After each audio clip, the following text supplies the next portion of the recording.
the Grouchy Nerd.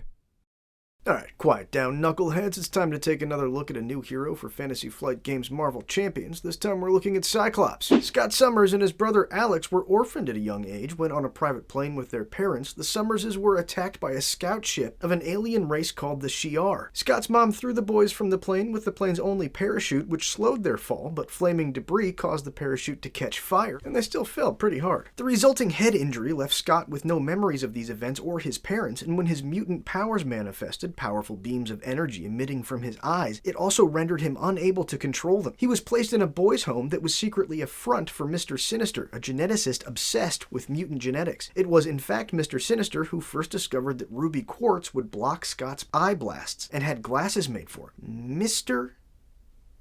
Sinister. Hitting the nail pretty hard on the head there. He was eventually contacted by psychics Professor Charles Xavier and Jean Grey, who recruited him to Xavier's School for Gifted Children, which was itself a front for the X-Men, and BED, respectively. Xavier turned the ruby quartz idea into a visor which could be opened and closed to control the intensity of his blast's energy. Since then, he's been the leader of the X-Men, lost Jean Grey to the Phoenix Force, founded X-Factor, abandoned his wife and kids, was himself possessed by the Phoenix Force, and did some pretty bad stuff. Died, but then came back, and I think is a bad guy now? But a young version of him was pulled out of the past. This young self found that his street cred had taken a considerable hit from his eventual self, and was shunned by the X-Men, most especially Wolverine, but eventually found a home with the Champions. Also, he's kind of a tool, and most people who aren't mutants, and even quite a few who are, don't really like him very much. Let's take a look at him. On his hero side, Cyclops does 2 thwart, 1 attack, and 2 defense. He gets the X-Men trait and the ability Optic Blast. As an attack, spend any 1 resource to deal 3 damage to an enemy with an upgrade attached, limit once per round. And that doesn't mean he just gets to do this to any minion that has an attachment. It's not attachments, that's an encounter card type. These are hero cards that are upgrades that attach to an enemy. Scott Summers is the alter ego. He gets 3 recover and swaps the X-Men trait for mutant. He gets a special deck building rule. We don't see many of these. He may include X-Men allies from any aspect. And constant training. Once per round, search your deck for a tactic upgrade and add it to your hand. That deck building rule is awesome and it's super thematic. Some examples of tactics that we already have are defensive stance, rapid response, sneak attack, global logistics. I mean, there's already a bunch of great options, and we're very obviously about to get a few more. Cyclops' signature ally is Phoenix, currently in the form of Jean Grey. She costs 3, has 3 health, does 2 attack and thwart, and after she enters play, choose a Cyclops card from your discard pile and add it to your hand. Hero-specific cards, of course, tend to be the best cards, so any chance you have to recur them at any point, that's great. 3 cost doesn't feel too bad, especially at 2s in her stats. She's going to be able to do some damage or some good thwarting for you. And she can take those X-Men training cards, of course. Those we've seen 2 of. We're going to see another one in this pack, and then we're going to see another one in the Phoenix pack, and they're great. They're great to put on an ally. Then we get Ruby Quartz Visor, a 2-cost item upgrade. As a hero, you may exhaust this card to generate an energy resource for your Optic Blast ability, and it gives it piercing and ranged. So of course, piercing lets you discard a tough off the target enemy before you deal the damage, and ranged means you don't have to worry about retaliate on that enemy. I mean, so now that attack ability, Optic Blast, on Cyclops' hero side is paid for and better. It's just a shame it's not one of the hero items that you get to go searching for, because it's really good. A 1-cost upgrade called Field Commander is next. It has the title trait. You take the first turn during the player phase, and each Cyclops upgrade attached to a minion loses the temporary keyword. Temporary is a new and so far unique to Cyclops keyword that just means you have to discard that card at the end of the round, but if you had Field Commander in play, you wouldn't have to do that, and that's very good. But do note that's only if it's on a minion. Also, if you're playing with other people, Cyclops gets to cut in line every turn. What a tool. 2 copies of Exploit Weakness is next, and we have our first upgrade that attaches to an enemy. It's a 1-cost upgrade, and it has the tactic trait, max 1 per enemy. Increase the amount of damage the attached enemy takes from each attack by 1. But that's so good for a round when you know you're about to do a bunch of little attacks. If it's a bunch of allies or a bunch of cheap events, or hey, a combination of both, you're going to be adding 1 damage to each of those attacks. That's awesome. Plus, it's a tactic, so Scott can pull this out of his deck and put it into his hand. Then we have 2 copies of Practice Defense, a 0-cost tactic upgrade that attaches to an enemy and has the temporary keyword. This one gives the attached enemy -1 to their attack. Putting this on the villain might be a little underwhelming. It's only lowering their attack by 1, so it's still going to boost. It's still going to probably be doing a pretty good amount of damage to you, but it does cost 0, and then it makes that a target for Optic Blast, which is really nice. And it could effectively neutralize a minion. If you have Field Commander out and you put this on a minion that only has maybe 1 attack, but it's just annoying to have to spend an attack on it, now you can make it so it doesn't really matter if it's there or not. Priority Target is the next one. Again, 2 copies, upgrade, 0 cost, tactic, max 1, and temporary. This one draws 2 cards when you defeat the attached enemy. Great to stick on a minion right before you defeat it, but also it would work if you put it on the villain right before you took it from stage 1 to stage 2. Or, I mean, 2 to 3, obviously. I'm an elite player, and I always play sober. Then we get just 1 copy of Full Blast, a 1-cost event with the Superpower trait. As a hero interrupt, when you use Optic Blast, exhaust Cyclops to add 8 damage and overkill to it. Look at that flavor text! That's amazing flavor text!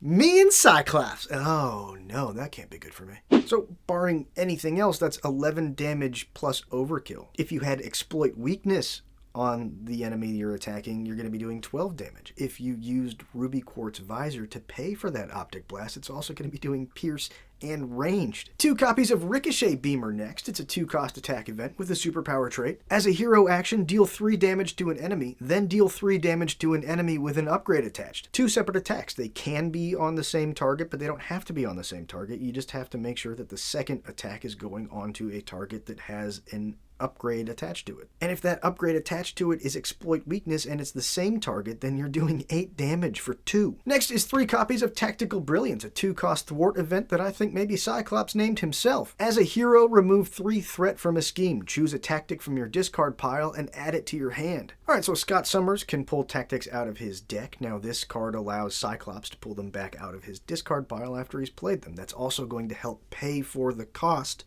of Tactical Brilliance, which is also getting you 3 threat off of any scheme. The bad stuff. Cyclops' obligation is Lost Visor. You do not get an opportunity to flip to Scott. Search your hand, deck, discard, and play area for Ruby Quartz Visor and place it face down under this card. Cyclops cannot attack. Exhaust as Scott Summers to remove this card from the game and put your visor into your hand. The most annoying thing about this is not getting the free flip to Alter Ego, but there's a chance that this card can help you out, because if you haven't run into your Ruby Quartz Visor yet, this is going to dig through your deck and find it for you. Mr. Sinister is Cyclops' signature nemesis. He only has 1s in his stats, which is always alarming to see. He gets the Elite and Marauder traits and the Stalwart, Toughness, and Villainous keywords, and 6 health. There it is. So he can't be stunned or confused, and he comes into play with a tough status, and all of his activations are going to get boosted. And if he's used himself as a boost card, he stuns you, even if he wasn't boosting an attack. This guy's nasty. Our side scheme is Genetic Manipulation. It only comes into play with 2 threat, but it has the Amplify icon, so each boost card gets an extra boost icon while it's out. And even when you defeat it, you'll have to find and put out 1 of 2 copies of Gene Therapy. It's an attachment that goes on the enemy with the lowest attack that doesn't already have a copy on it. It gives the attached enemy +2 to their attack, and that attack gains Overkill and Piercing. Thankfully, at the end of the attack, discard Gene Therapy. But still, if this goes on Mr. Sinister, it's going to get him to a 3, plus he boosts, plus, the villain. Last is Concussive Force. If you're in Alter Ego, Mr. Sinister schemes if he's in play, or 2 threat goes on the main scheme if not. If you're a hero, Mr. Sinister attacks you if he's in play, or you take 2 damage if not. And remember, that attack or thwart is going to get boosted. Onto his aspect cards, Cyclops came with a leadership deck. First up is Beast, as played by Hank McCoy. A 4-cost ally with 2 thwart, 2 attack, and 3 hit points. He gets Genius and X-Men traits, and when he enters play, search your deck and discard pile for a resource card and add it to your hand. Yeah, so 4 cost that's up there, but he's going to be immediately reimbursing you for part of himself. That makes him great for like Captain Marvel, who has those 2 resource cards that give her 3 energy. Then we get Dust in the style of Suraya Kadir, a 3-cost aggression ally who does 1 thwart, 1 attack, has 3 hit points, and the X-Men trait. As an interrupt, when she attacks a minion, you may attack each minion in play at the cost of an extra consequential damage. Cyclops in particular can of course use things like Reinforced Suit and Inspired on her, but even if we're just sticking to aggression, we've seen attack training that will not only boost her attack, but it'll also boost her hit points so she can use that attack on every minion more times. Of course, in the end, she's going to be strongest in multiplayer or multi-handed, which isn't really what I do, but that's going to be great for people who do because she attacks every minion in play, not just every minion you're engaged with.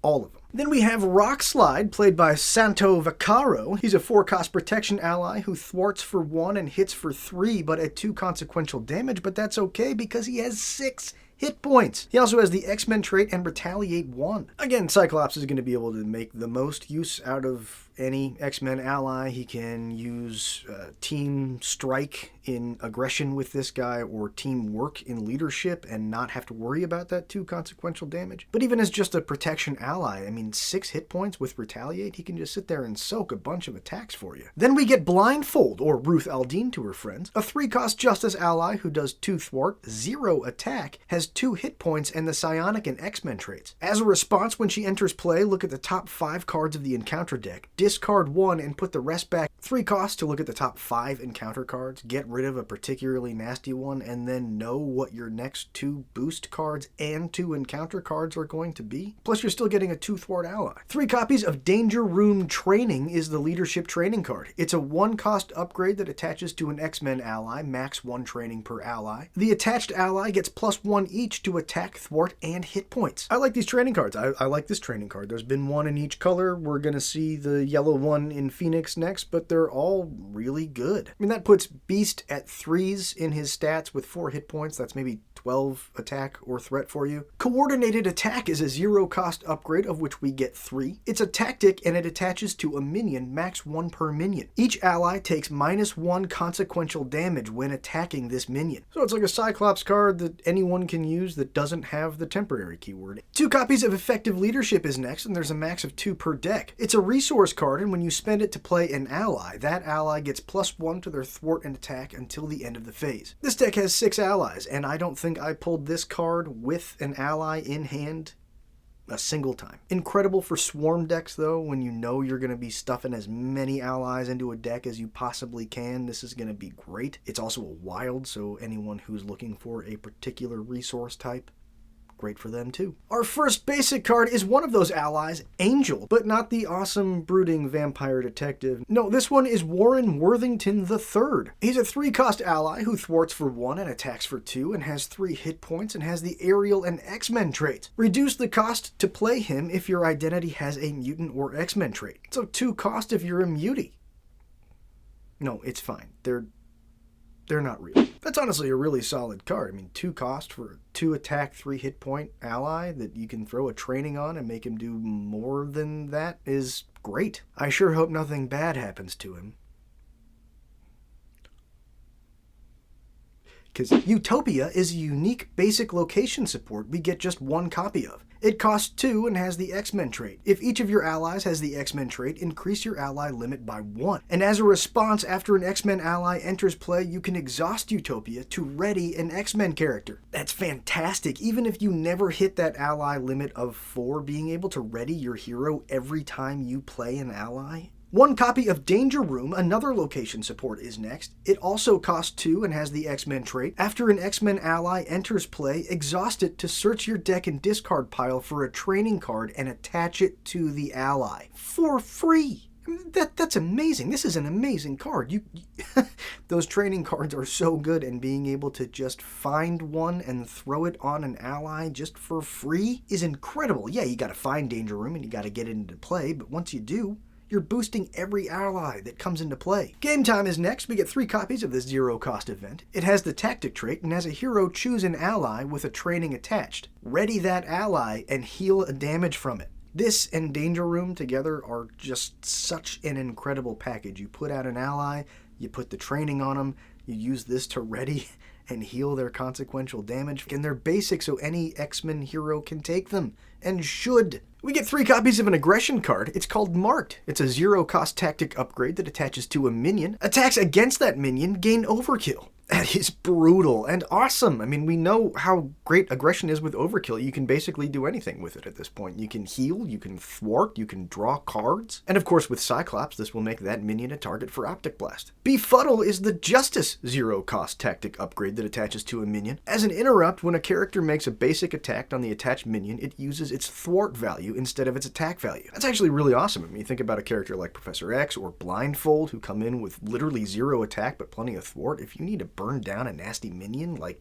Mr. Sinister fast, that's awesome. Pinned Down is the protection version, a 0-cost tactic upgrade that attaches to a minion. That minion gets -2 attack. It's not necessarily better than Practice Defense because you can't attach it to the villain and then you can't make the villain take the Optic Blast damage, but on a minion it is better. It does -2 attack instead of -1, and it doesn't have the temporary keyword. And last is a 0-cost basic upgrade that attaches to a friendly character, Honorary X-Men. You can only play this if you have the X-Men trait, and it gives the attached character +1 hit point and an X-Men trait of their very own. We know this. We love this. Like Honorary Avengers and Honorary Guardian before, it lets you take a character that is outside of the team and add it to the team so that they can get those trainings on them. Now, granted, it's not going to let you use that Danger Room interaction because they will not have the X-Men trait until you play this on them, but it's still pretty good. If nothing else, it gives any ally +1 hit point.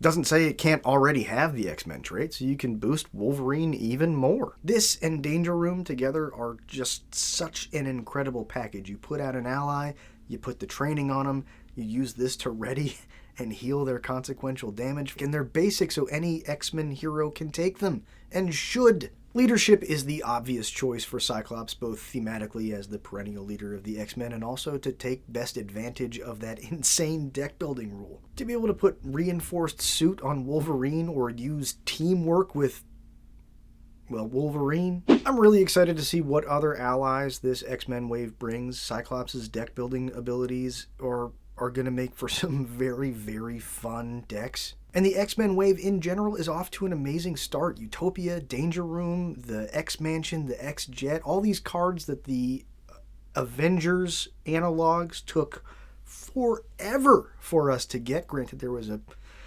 pandemic in there, but we're going to get them in the X-Men just right off the bat. All right, well, I have to go work on Phoenix. This 4 at a time release schedule is untenable. If you like me, let me know. Like, subscribe, share. If you don't like me, well, I don't like you either. And I heard somebody say that you're stupid.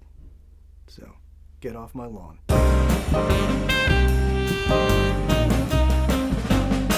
The Grouchy Nerd.